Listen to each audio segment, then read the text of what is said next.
Hi, welcome to an Easy Trader update. This is Kim speaking on Wednesday, the 6th of March.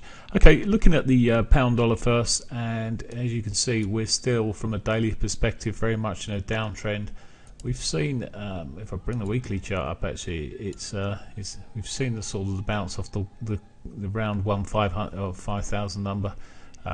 It sort of bounced and pulled back up a little bit, and subsequently retraced. From a daily perspective, as we look at this, though, it's, as I say, it's still in its strong downward trend.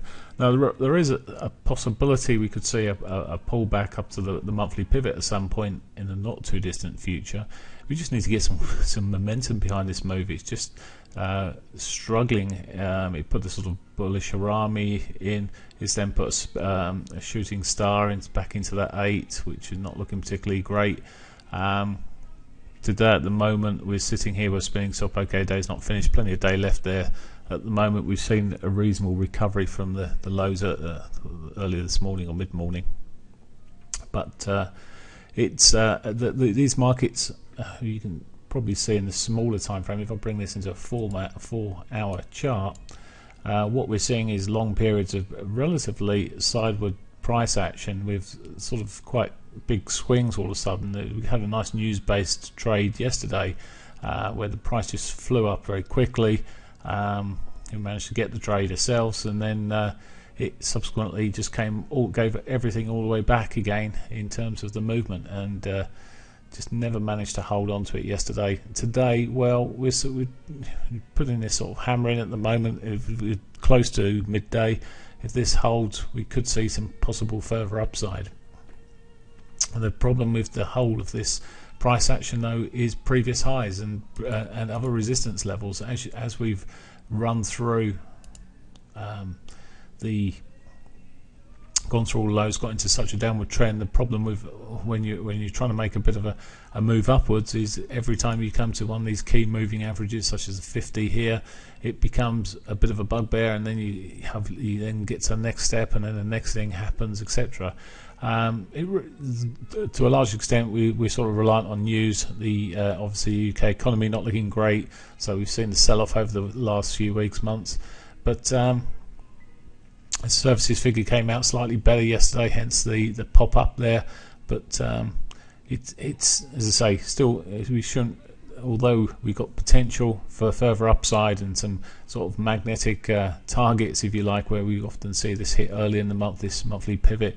But we shouldn't be just focusing purely on that when we've got this sort of downward channel. However, if we can start putting in some higher lows and confirmed higher lows, which we did to a degree on this move here, we could say it could get its way up there. I don't think it's going to be an easy path, though, particularly with key news coming out this week. Looking just on the short term here, excuse me. And from yesterday's highs to low, just sort of measured, put that on there to get this sort of, you had this sort of ABC wave here.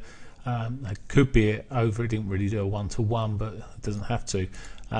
It's currently, as I'm recording this, and just before midday, it's putting in a little pivot swing action, price action here, which could see it moving up. I mean, if you can get back above its hourly 50. It may get a bit more momentum behind the overall move, but as I say, it's really, when you look at this, it's still in here we're in a downward channel that's running across here, so still looking relatively bearish with some bullish potential. Euro, to start with the bigger picture, had over the last few weeks big sell-off. As well, we sort of got down to this sort of key area of the 1-3 area, which seems to be holding at the moment on a weekly picture. But when you come down, let's do a look at the dailies, you can see strong downward trend still.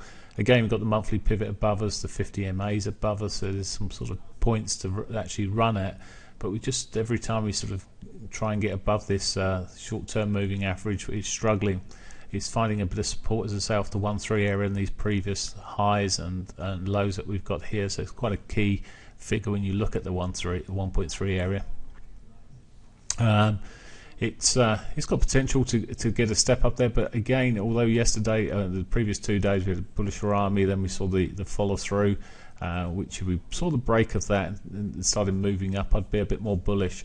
It's hard to be too bullish when these markets are obviously weakening or weak.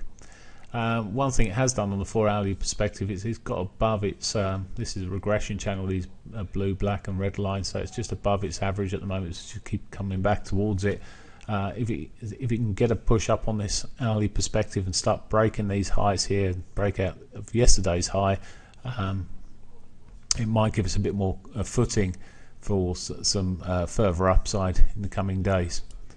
But there is obviously some quite key news coming out. Now, just moving very briefly then on Euro Yen. Euro Yen's held up a bit better, mainly because if you look at the dollar yen, you see that likewise the yen has weakened again across, and it's more the yen's weakness than the dollar's, than the euro's strength here. Really, it's not got anywhere near back to the recovery the dollar yen has relatively to the highs. This is struggling. It's still in a bearish flag pattern, still running up here. I mean, when you look at these daily bars, very narrow price action again, making the market more difficult to trade. We had lovely volatility and some nice moves as we've seen this over the last few months with the euro yen running up. And then you can see the daily bars are coming off. The average true range is starting to slope off a little bit here. Yes, we had this big bar in last week or the week before, had a huge bar off correction here, but the first touch at 50 it sort of bounced. It's hand railing this now, and as I say, with that bearish sort of flag, you do expect it to maybe even come down, although it has got the monthly pivot just fractionally above, and earlier this morning we were hoping that would have run up and done that, and it's still a possibility. It's so close to it. It's because of the weakness of the yen, it still has the best potential bullish wise for me.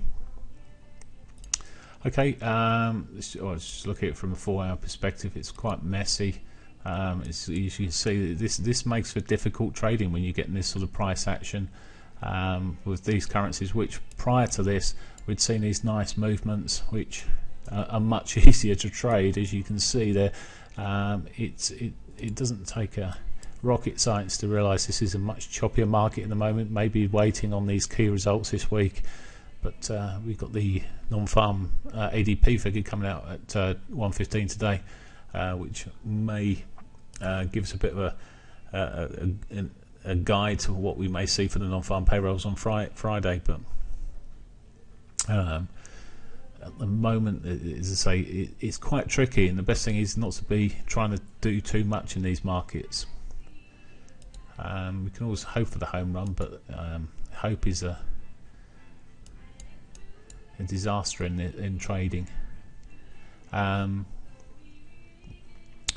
What you've got here then, you can see just chop on the hourly, so it makes very difficult. So in some respects, whilst it's holding up better than the euro, with the euro's been sliding down, the euro's in some respects easier to trade because of the fact it's clearer movements. Okay, that's it for me. Nothing else to report there. Hope you have a great week.